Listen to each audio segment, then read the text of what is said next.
First one is called The Statue. It says, a few years ago, a mother and father decided they needed a break, so they wanted to head out for a night on the town. They called their most trusted babysitter.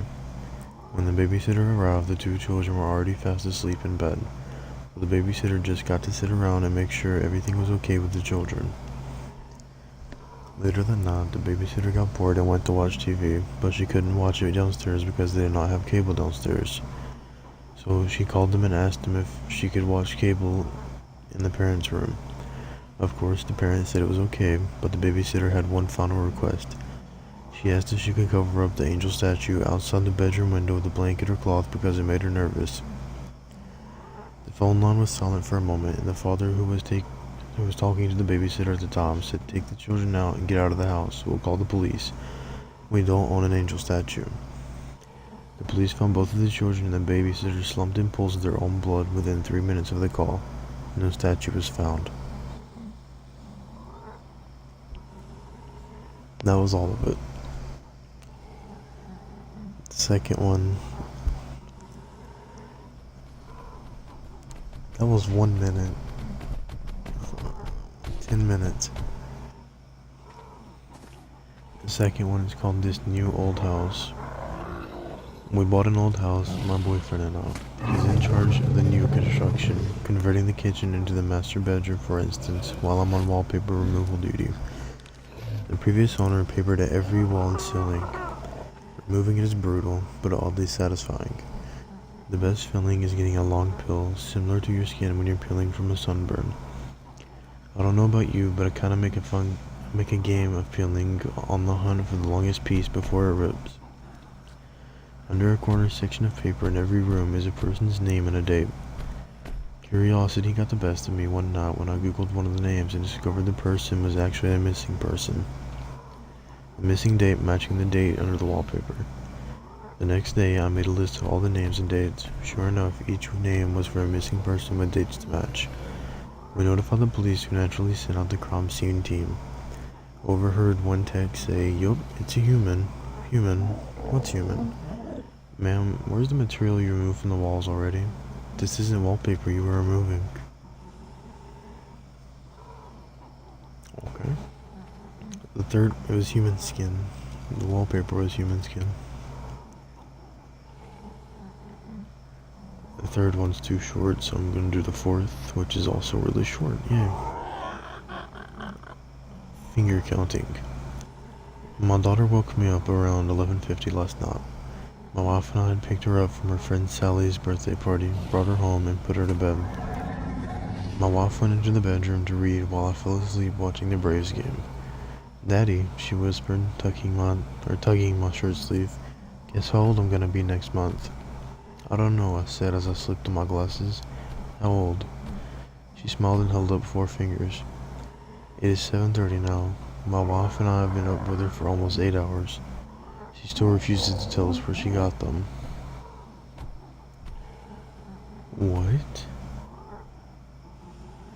Oh. She held up 4 fingers, but they weren't her own. Are you still watching Pteranodon? The rapidity? Okay. This one is called When Charlie Goes Away. I hate it when my brother Charlie has to go away. My parents constantly try to explain to me how sick he is, that I'm lucky for having a brain where all the chemicals flow properly to their destinations like undammed rivers. When I complain about how bored I am without a little brother to play with, they try to make me feel bad by pointing out that his boredom likely far surpasses mine. Leave me alone. Considering he's confined to a dark room in an institution, I always beg for them to give him one last chance. Of course, they did it first. Charlie has been back at home several times, each shorter in duration than the last. Every time without fail, it all starts again. The neighborhood cats with gouged out eyes showing up in his toy chest. My dad's razors found dropped on the baby slide in the park across the street. Mom's vitamins replaced by bits of dishwasher tablets. My parents are hesitant now, using last chances sparingly. They say his disorder makes him charming, makes it easier for him to fake normalcy, and to trick doctors who care for him into thinking he is ready for rehabilitation. That I will just have to put up with my boredom, if it means anything, staying safe from him. I hate it when Charlie has to go away. It makes me have to pretend to be good until he is back, or they'll know it was me.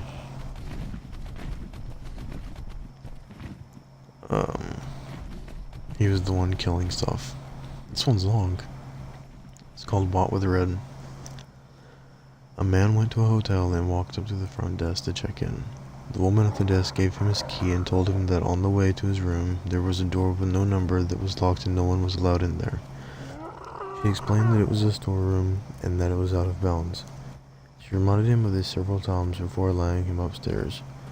So he followed the instructions of the woman at the front desk, going straight to his room and going to bed.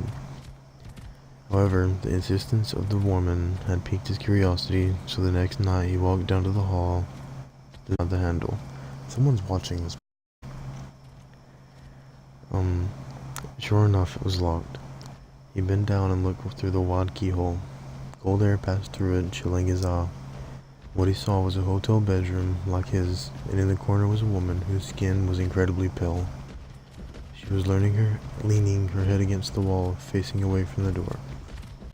He stared in confusion for a while. Was this a celebrity? The owner's daughter? He almost knocked on the door out of curiosity, but decided not to. As he was still looking, the woman turned sharply and he jumped back from the door, hoping she would not suspect he had been spying on her. He crept away from the door and walked back to his room. The next day, he returned to the door and looked home. This time, all he saw was redness. He couldn't make anything out besides a distinct red color, unmoving. Perhaps the inhabitants of the room knew who was spying the night before, and had blocked the keyhole with something red. He felt embarrassed he had made the woman so uncomfortable, and hoped she had not made a woman at the front desk. At this point, he decided to consult her for more information. She sighed and said, "Did you look through the keyhole?" The man told her that he had, and she said, "Well, I might as well tell you the story of what happened in that room. A long time ago, a man murdered his wife in there, and we find that even now, whoever stays there gets very uncomfortable. But these people were not ordinary. They were white all over, except for their eyes, which are red." And now 2 people are watching. Why? Okay. This one's really long, actually. It's called Expressionless. In June 1972, a woman appeared in Cedars-Sinai Hospital with nothing but a white blood-covered gown. His blood-covered, how is it white? Now this in itself should not be too surprising, as people often have accidents nearby and come to the nearest hospital for medical attention. But there were 2 things that caused people who saw her to vomit and flee in terror. The first being that she wasn't exactly human. She resembled something close to a mannequin, but had the dexterity and fluidity of a normal human being. Her face was as flawless as a mannequin's, devoid of eyebrows and smeared in makeup. There was a kitten clamped in her jaws so unnaturally tight that no teeth could be seen, and the blood was still squirting out over her gown and onto the floor. She then pulled it out of her mouth, tossed it aside, and collapsed. From the moment she stepped through the entrance to when she was taken to a hospital room and cleaned up before being prepped for sedation, she was completely calm, expressionless, and motionless. The doctors thought it best to restrain her until the authorities could arrive, and she did not protest. They were unable to get any kind of response from her, and most staff members felt too uncomfortable to look directly at her for more than a few seconds. But the second the staff tried to sedate her, she fought back with extreme force. 2 members of staff had to hold her down as her body rose up on the bed with that same blank expression. She turned her emotionless eyes toward the male doctor and did something unusual. She smiled. As she did, the female doctor screamed and let go out of shock.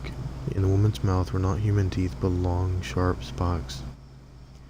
Too long for her mouth to close fully, without causing any damage. The male doctor stared back at her for a moment before asking, "What in the hell are you?"